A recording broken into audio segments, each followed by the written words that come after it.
জানিয়ে দিব এই মুহূর্তে পাওয়া সর্বশেষ বাংলা সংবাদ। শুরুতেই শিরোনাম। ঝড় তুফান বন্যা যাই হোক না কেন একটি নির্দিষ্ট সময়ে নির্বাচন হতেই হবে বলে তারেক রহমানের হুঁশিয়ারি বার্তা। পরেই জানাবো আওয়ামী লীগের শাস্তির অপেক্ষায় আছে মানুষ, অচিরেই খুনি হাসিনার বিচার হবে বলে অ্যাডভোকেট রুহুল কবির রিজভীর মন্তব্য। এদিকে লুণ্ঠনকারীদের ক্ষমতায় আনা যাবে না বলে জামায়াত আমিরের বার্তা। পরে জানাবো রাজনৈতিক দলে অংশ নিতে আসিফ মাহমুদ ও তিনি পদত্যাগের সিদ্ধান্ত এখনও নেননি বলে নাহিদ ইসলামের মন্তব্য। এবং সর্বশেষ জানাবো ছাত্ররা কেন দল গঠন করবে জানালেন প্রধান উপদেষ্টা। শুনছিলেন সংবাদ শিরোনাম, এবারে বিস্তারিত। ঝড় তুফান বন্যা যাই হোক না কেন একটি নির্দিষ্ট সময় নির্বাচন হতেই হবে বলে তারেক রহমানের হুঁশিয়ারি বার্তা। সঠিক নির্বাচনের মাধ্যমেই কেবল জবাবদিহি নিশ্চিত করা সম্ভব বলে মনে করেন বিএনপির ভারপ্রাপ্ত চেয়ারম্যান তারেক রহমান। তিনি বলেছেন, নির্বাচনী ব্যবস্থা যদি ঠিক করতে না পারি তবে দেশের কোনো কিছুরই সমাধান হবে না। ঝড় তুফান বন্যা খরা বৃষ্টি যাই হোক না কেন একটি নির্দিষ্ট সময়ে নির্বাচন হতেই হবে, এর কোনো বিকল্প নেই। এই লক্ষ্য পথে কেউ বাধা হয়ে দাঁড়ালে আমরা তাদের প্রতিহত করব। বিএনপির প্রশিক্ষণ বিষয়ক কমিটির আয়োজনে কুষ্টিয়া, চুয়াডাঙ্গা, মাগুরা ও মেহেরপুর জেলায় বিএনপির কর্মশালার ভার্চুয়াল মাধ্যমে যুক্ত হয়ে কথা বলেন তারেক রহমান। রাষ্ট্র কাঠামো মেরামতে ৩১ দফা ও জনসম্পৃক্তি শীর্ষক ওই প্রশিক্ষণ কর্মশালায় ওই ৪ জেলার নেতারা অংশগ্রহণ করেন। সকাল 10টা থেকে সন্ধ্যা 6:30 পর্যন্ত এই কর্মশালা চলে। কুষ্টিয়ার কর্মশালা হয় জেলা শিল্পকলা একাডেমি মিলনায়তনে, মাগুরায় কর্মশালা হয় শহরের আসাদুজ্জামান মিলনায়তনে ও চুয়াডাঙ্গা শহরের শাহেদ গার্ডেনে চুয়াডাঙ্গা ও মেহেরপুর জেলা কর্মশালা অনুষ্ঠিত হয়। তারেক রহমান বলেন, আমরা যে নির্বাচন চাচ্ছি শুধু জাতীয় নির্বাচন নয়, নির্বাচন হতে হবে প্রতিটি ক্ষেত্রে, সেটি ইউনিয়ন পরিষদ হোক, সেটি উপজেলা হোক, পৌরসভা হোক বা ট্রেড পোলিং হোক, অর্থাৎ যেখানে যেখানে নির্বাচনের বিধান আছে প্রতিটা জায়গায় নির্বাচন হতে হবে। নির্বাচন হলেই ধীরে ধীরে একটি জবাবদিহি তৈরি হবে। যেসব দেশে গণতান্ত্রিক পরিবেশ বিরাজ করছে সেখানে প্রশাসন, রাজনৈতিক দল সবকিছুর মধ্যে একটা চেক অ্যান্ড ব্যালেন্স ভারসাম্য থাকে। যতই আইন করি, যতই পলিসি করি, নিয়ম নীতি করি, লাভ হবে না যদি সমাজের মধ্যে ভারসাম্য বা জবাবদিহি না থাকে। আওয়ামী লীগের শাস্তির অপেক্ষায় আছে মানুষ, অ্যাডভোকেট রুহুল কবির রিজভী। বাংলাদেশ জাতীয়তাবাদী দলের সিনিয়র যুগ্ম মহাসচিব অ্যাডভোকেট রুহুল কবির রিজভী বলেছেন, আওয়ামী লীগ হরতালের ডাক দিলেই মানুষ লাফ দিয়ে পড়বে, এমনটা কখনোই হবে না। বরং মানুষ এই ফ্যাসিস্ট দলটির শাস্তির জন্য অপেক্ষা করছে।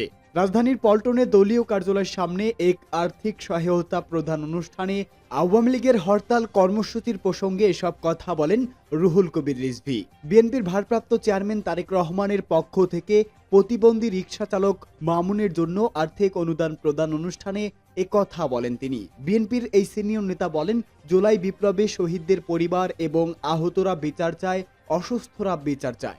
ঢাকা শহরে বিভিন্ন জায়গায় শীর্ষ সন্ত্রাসীরা তাণ্ডব চালাচ্ছে উল্লেখ করে রুহুল কবির রিজভী বলেন, এসব সন্ত্রাসীদের বিরুদ্ধে আইন শৃঙ্খলা বাহিনীর কোনো পদক্ষেপ দেখছি না, অথচ কিছুদিন আগেও এই বিএনপির পার্টি অফিস থেকে মিছিল বের হলেই আইন শৃঙ্খলা বাহিনীর চারদিক থেকে মৌমাছির মতো আক্রমণ করত। তিনি বলেন, বিএনপির নেতাকর্মীরা বাঁশঝাড়ের মধ্যে লুকিয়ে থাকলেও র্যাব পুলিশ গিয়ে তাদের খোঁজে বের করে আনতো। আর আজকে যারা অপরাধী তাদেরকে গ্রেপ্তার করে সমাজে শান্তি শৃঙ্খলা আনতে চোখে পড়ার মতো কোনো উদ্যোগ নেই। বিএনপির এই নেতা বলেন, যারা আবু সাইদ মুগ্ধকে হত্যা করেছে তারা আইন শৃঙ্খলা বাহিনীর লোক, তাদেরকে খুঁজে বের করে আইনের আওতায় আনতে হবে।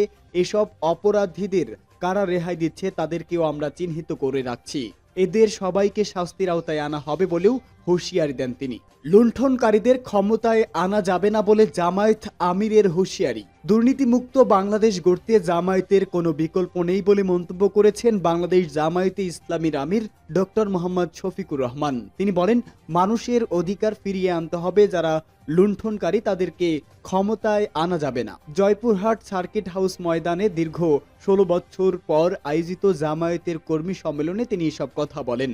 অনুষ্ঠানটি পরিচালনা করেন জেলা জামায়াতের সেক্রেটারি গোলাম কিবরিয়া। ডাক্তার মোহাম্মদ শফিকুর রহমান আরও বলেন, প্রয়োজনীয় সংস্কার করেই দেশে ভোট করার জন্য অন্তর্বর্তীকালীন সরকারের প্রতি আহ্বান জানাই। ক্ষুধা, বেকার, দরিদ্রমুক্ত বাংলাদেশ গড়তে ভালো মানুষ তৈরি করতে হবে। বিগত 5 আগস্ট বৈষম্য বিরোধী ছাত্র আন্দোলনে গণহারে মানুষ হত্যার বিচারের আহ্বান জানাই। সম্মেলনে বিশেষ অতিথির বক্তব্য রাখেন জামায়াতের সহকারী সেক্রেটারি তথ্য ও সম্প্রচার উপদেষ্টা নাহিদ ইসলাম বলেছেন, রাজনৈতিক দলে অংশ নিতে অন্তর্বর্তী সরকারের উপদেষ্টা পদ ছাড়ার কোনো সিদ্ধান্ত তিনি ও আরেক উপদেষ্টা আসিফ মাহমুদ সজীব ভুঁইয়া নেননি।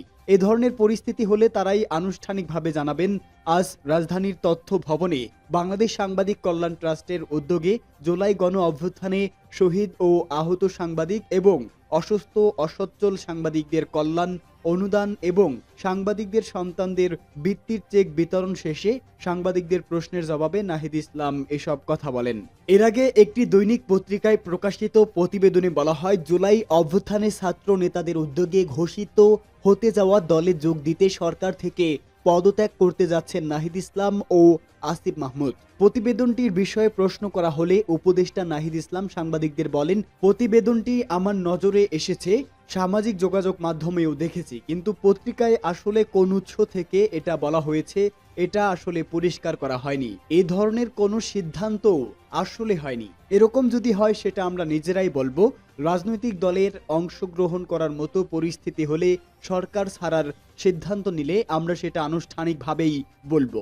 সেরকম কোনো সিদ্ধান্ত এখন পর্যন্ত আমি বা আসিফ মাহমুদ এর জায়গা থেকে হয়নি। আসলে ছাত্ররা কেন দল গঠন করবে জানালেন প্রধান উপদেষ্টা।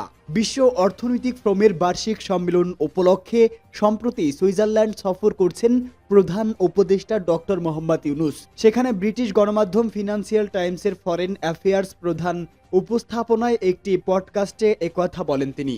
আলোচনার এক পর্যায়ে বাংলাদেশে আগামী জাতীয় নির্বাচন নিয়ে কথা বলার ফাঁকে ছাত্রদের দল গঠন নিয়ে প্রশ্ন করা হয়। তখন প্রধান উপদেষ্টা বলেন, ছাত্ররা একটি রাজনৈতিক দল গঠন করবে, এই লক্ষ্যে তারা দেশব্যাপী নিজেদের সংগঠিত করছে। তিনি আরো বলেন, এটা একটা ভালো সময়, কেননা আমি সব সময় জাতির ঐক্য রক্ষা করে চলেছি। আমি এ থেকে বিচ্যুত হতে চাই না। একটি সম্ভাবনা হলো ছাত্ররা নিজেরাই একটি দল গঠন করবে। শুরুতে যখন তারা উপদেষ্টা পরিষদ সভা গঠন করছিল তখন আমি 3 জন ছাত্রকে আমার উপদেষ্টা পরিষদে নিয়েছিলাম। আমি বলেছিলাম, যদি তারা দেশকে জীবন দিতে পারে তাহলে তারা উপদেষ্টা পরিষদেও বসতে পারবে এবং তারা কি জন্য জীবন দিচ্ছে তা নির্ধারণ করুন। তিনি আরো বলেন, তারা ভালো কাজ করছে। এখন ছাত্ররা বলছে কেন তারা নিজস্ব দল গঠন করবে না, আমরা একটা সুযোগ নেব। তারা আরো বলছে, আপনার কোনো সুযোগ নেই, সংসদে আপনার কোনো আসন নেই, কেন কেউ আপনাকে চেনে না। আমি বললাম, পুরো জাতি তাদের চেনে, তাদেরকে একটা সুযোগ দেওয়া উচিত। তারা যা করতে চায় সুতরাং তারা তাই করবে।